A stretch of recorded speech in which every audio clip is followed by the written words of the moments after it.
Imagine waking up one morning, and the first thing you have to do is count cows. Not check your phone, not check your email. Cows.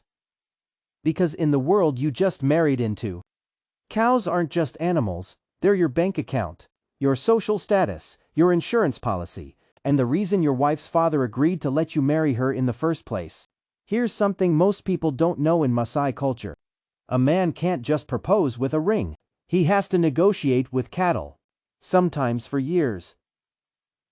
And the number isn't random, it can stretch into the dozens of animals, depending on the family, the region, and how much the bride's father respects you. So what actually happens after the cows change hands? What does day 1, year 1, and year 10 of this marriage actually look like? Because I promise you, it is nothing like what you're picturing right now. And by the end of this video, you're going to understand why anthropologists call the Maasai one of the most resilient, most structured societies on the entire continent of Africa. Let's start at the beginning. Before there's a wedding, there's a negotiation, and it's brutal in its own quiet way. The Maasai live across southern Kenya and northern Tanzania, spread out in a vast stretch of savanna that includes the Serengeti and the Masai Mara. There are roughly 1.5 million Maasai people today, and despite globalization, tourism, and decades of pressure from national governments, an enormous number of them still live a semi-nomadic, cattle-herding lifestyle that has barely changed in structure for centuries. So picture this: you've met a woman, you like her, but you don't get to just ask her. You go through her father and possibly her uncles, and the elders of her age set. This is where the real tension begins, because what you're about to offer isn't a diamond. It's livestock, cattle, goats, sometimes sheep. The exact number is negotiated like a contract, and it can take multiple visits, multiple conversations, sometimes months of back and forth before both families agree. Why cattle? Because among the Maasai, cattle aren't just food, they're currency, their prestige, their survival. A man's wealth is literally counted in cows. So when you hand over your herd to your future father-in-law, you're not just paying a bride price, you're proving you can provide. You're proving your family is stable. You're proving, in the most literal sense possible, that you have skin in the game. And here's the twist almost nobody expects once the marriage happens. The cattle you gave don't just disappear into her father's herd. They become a kind of insurance policy for your wife. If the marriage falls apart, or if she's mistreated, those cattle and the relationship between the two families are part of what protects her. The negotiation isn't just tradition for tradition's sake. It's a social safety net, built centuries before anyone had heard the word prenup. So you've paid the price, the families agree. Now what? Now you find out where you're actually going to live, and it is not what you expect. You don't move into an apartment, you move into a boma. A boma is a homestead, a circular cluster of low, dome-shaped houses called inkajijik, traditionally built by the women themselves out of a mixture of mud, sticks, grass, cow dung, and ash. Yes, you read that right, your wife, or the women in her family, built the house you're going to live in. By hand, often without a single tool you'd recognize from a hardware store. These houses are small, dark, and incredibly efficient at keeping out heat, rain, and predators. The whole boma, usually housing an extended family, is surrounded by a circular fence made of thorny acacia branches. Why thorns? Because at night, the threat isn't burglars, it's lions. This is where the savannah stops being scenery and starts being your actual neighborhood. Lions, hyenas, leopards, they're not something you watch on a nature documentary. They're something your livestock has to survive every single night. That thorn fence isn't decoration. It's the only thing standing between your cattle, your entire family's wealth, and a predator that can wipe out years of accumulated wealth in one bad night. And here's where the marriage dynamic starts revealing itself. In many Maasai communities, especially more traditional ones, the household, the boma, the milking, the children, the cooking is run largely by women. Your wife isn't a passive figure in this structure. She often controls the day-to-day domestic economy when the cattle are milked, how the milk is distributed, how the household runs. Meanwhile, men are frequently away herding cattle across long distances, sometimes for days, in search of grazing land and water. especially during dry seasons that have grown more severe due to climate change in East Africa. So the picture forming here isn't some passive arrangement.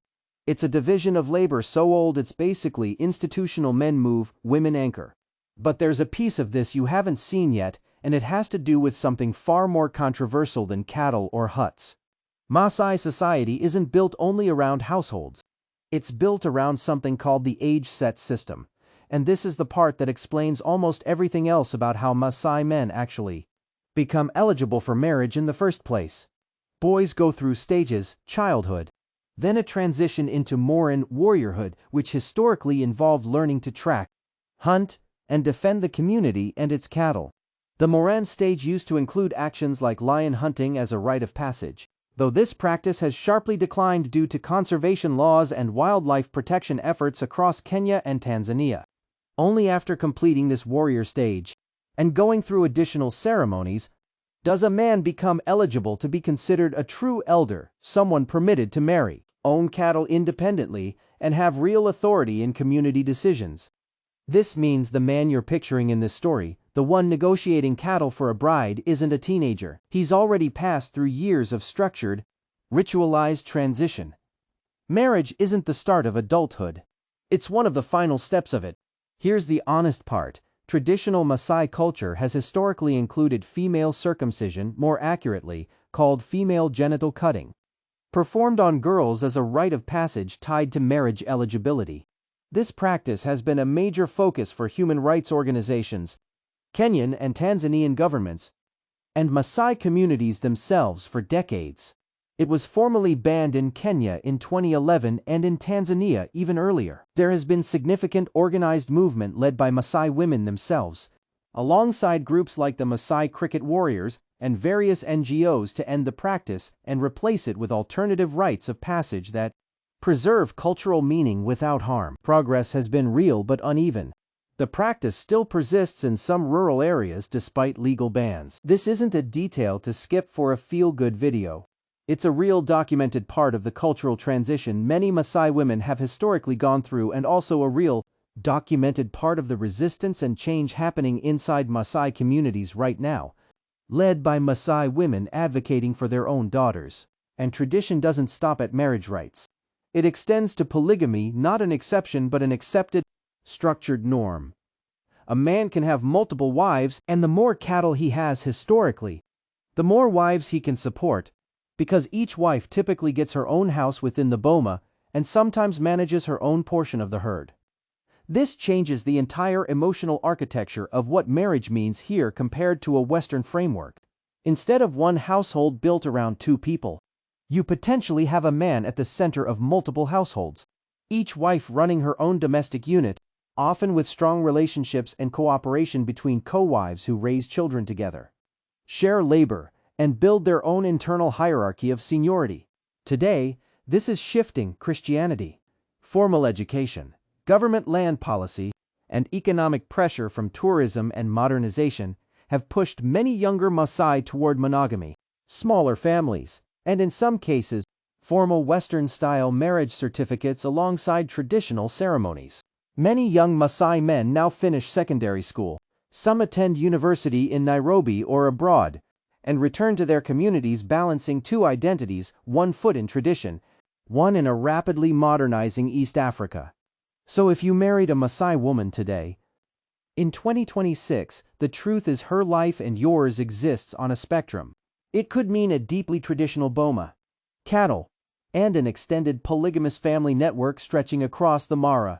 Or it could mean a Maasai woman with a university degree, running a beadwork cooperative or working in conservation tourism, living in Nairobi, married monogamously, who still returns to her community for ceremonies, still wears traditional shuka cloth and intricate beaded jewelry during cultural events, and still carries every piece of that age-set, cattle-based, deeply communal worldview with her, just translated into a modern life. That's the real answer to the question this whole video was built around. Marrying into Maasai culture isn't marrying into a museum exhibit. It's marrying into one of the most adaptive, resilient cultural systems in East Africa, one that has survived colonialism, land seizures, wildlife conservation laws that pushed them off ancestral grazing land, and waves of modernization, while still holding onto a structure of cattle, kinship, and ceremony that has defined Maasai identity for hundreds of years. They're a thread connecting you to a system of trust between two families. The Boma you'd live in isn't primitive. It's an engineering solution refined over centuries for exactly the climate and threats of the Mara. And the woman you'd marry isn't a stereotype from a tourist brochure. She's the product of a culture that is, right now, actively rewriting its own rules on her own terms.